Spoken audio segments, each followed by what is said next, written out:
ሰላም እንደምናላችሁ ውድ የኦሞዳር ቲዩብ ተከታታዮቻችን፣ ዛሬም በሌላ ቪዲዮ በሌላ በአዲስ መረጃ ተመልሰናል ማለት ነው። ለዚህ ቻናል አዲስ ከሆናችሁ ሰብስክራይብ እያደረጋችሁ ቤተሰብ መሆን ትችላላችሁ። ሀሳባችሁን አስተያየታችሁን በኮመንት መስጫ ሳጥን ላይ እኛን ማጋራት ትችላላችሁ። ቪዲዮን ከመጀመራችሁ በፊት ላይክ ማድረጋችሁን አረጋግጦ ይጀምሩ። እንግዲህ ወደ መረጃዎች ያልፋለሁ።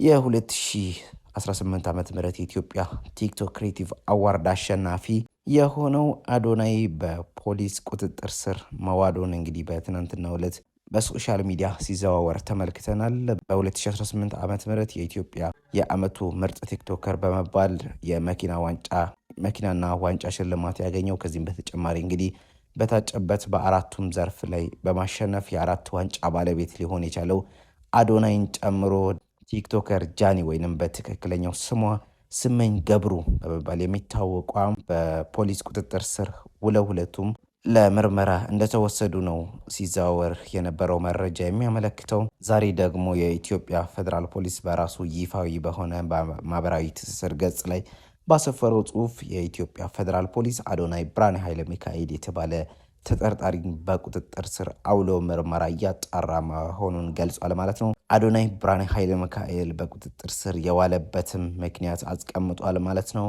በቁጥጥር ስር ሊውል የቻለው ከኢትዮጵያ ሕዝብ ባህልና መልካም ስነ ምግባር ተቃራኒ በሕዝብ ዘንድ ተቀባይነት የሌለውን አስነዋሪ አለባበስ ለብሶ በአደባባይና በቴሌቪዥን ቀጥታ ስርጭት የታዩት 5 ተጠርጣሪዎች በቁጥጥር ስር በዋሉበት ወንጀል ወይም ከዚህ በፊት የኢትዮጵያ ፌዴራል ፖሊስ በራሱ በዚህ ገጹ ላይ ባሰፈረው ወይም በሰጠው መግለጫ 5 የሚሆኑ ተጠርጣሪዎችን ከአለባበስ ጋር ተያይዞ በወንጀል ምርመራ እያደረገ መሆኑን ተናግሮ ነበር።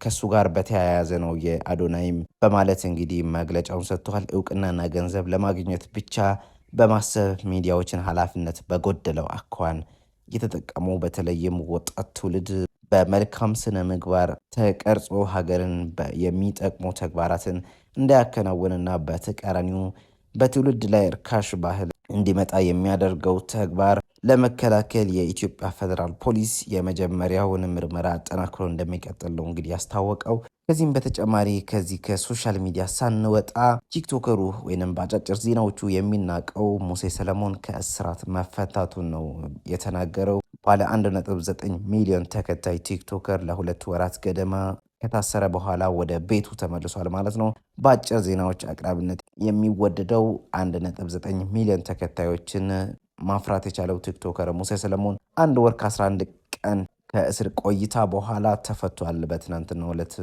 በቪዲዮ አጭር መልእክት ከተፈታ በኋላ ለደጋፊዎች ባስተላለፈው ልብ የሚነካ መልእክት እንዴት ቆያችሁ በማለት ሰላምታን ያቀረበ ሲሆን አሁን ወዲያውኑ በአዲስ የቲክቶክ ገጽ ላይ ስራውን እንደሚጀምር አስታውቋል።